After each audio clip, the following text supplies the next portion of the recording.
ଦେଶରେ ଲୋକସଭା ନିର୍ବାଚନର ଚତୁର୍ଥ ପର୍ଯ୍ୟାୟ ମତଦାନ ସରିଥିବା ବେଳେ ଆଉ ଦୁଇଟି ପର୍ଯ୍ୟାୟ ବାକି ରହିଛି।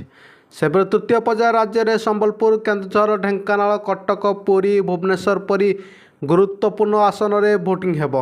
ସେଥିମଧ୍ୟରୁ କଟକରୁ ହେବାକୁ ଥିବା ହାଇଭୋଲ୍ଟେଜ୍ ଲଢ଼େଇ ଉପରେ ଏବେ ସାରା ରାଜ୍ୟବାସୀଙ୍କ ନଜର ରହିଛି। ଏଥର ବିଜେପି ତରଫରୁ ଭର୍ତ୍ତୃହରି ମହତାବ ପ୍ରାର୍ଥୀ ହୋଇଥିବା ବେଳେ ବିଜେଡ଼ିର ସତ୍ୟବ୍ରତ ମିଶ୍ରଙ୍କୁ ପ୍ରାର୍ଥୀ କରିଛି ବିଜେଡ଼ି। ରାଜନୈତିକ ଭର୍ତ୍ତୃହରିକୁ 26 ବର୍ଷର ଅଭିଜ୍ଞତା ରହିଥିବା ବେଳେ କର୍ପୋରେଟ୍ ଜଗତର ବଡ଼ ଚେହେରା ସତ୍ୟବ୍ରତ ପ୍ରଥମ ଥର ଲୋକସଭା ନିର୍ବାଚନରେ ଭାଗ୍ୟ ପରୀକ୍ଷା ହେବ। ରାଜନୀତିର ଜଣେ ବିଜ୍ଞ ହୋଇଥିବା ବେଳେ ଜଣେ ପ୍ରବୀଣ ଜନତା ଯାହାକୁ ବାଛିବେ ସିଏ ହେବ ରାଜା। ଜନତାଙ୍କ ଜନାଦେଶ ଆଗରେ ସବୁବେଳେ ଅର୍ଥବଳ, ବାହୁବଳ, ଅଭିଜ୍ଞତା ହାର ମାନିଥାଏ। ତେଣୁ କଟକବାସୀ ଏଥର କାହାକୁ ବାଛିବେ ତାହା ଜଣାପଡ଼ିବ।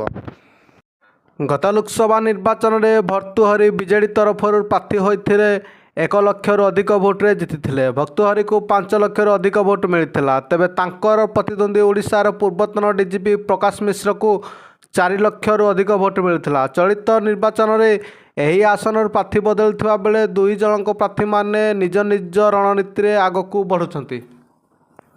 ଏହି ଆସନରେ ଭର୍ତ୍ତୃହରିଙ୍କ ଏକ ବଡ଼ ସଂଗଠନ ରହିଥିବା ବେଳେ ନୂଆ ସଂଗଠନ ତିଆରି ପାଇଁ ସତ୍ୟବ୍ରତଙ୍କୁ ଦଳର ବରିଷ୍ଠ ନେତାମାନେ ସହଯୋଗ କରିବେ।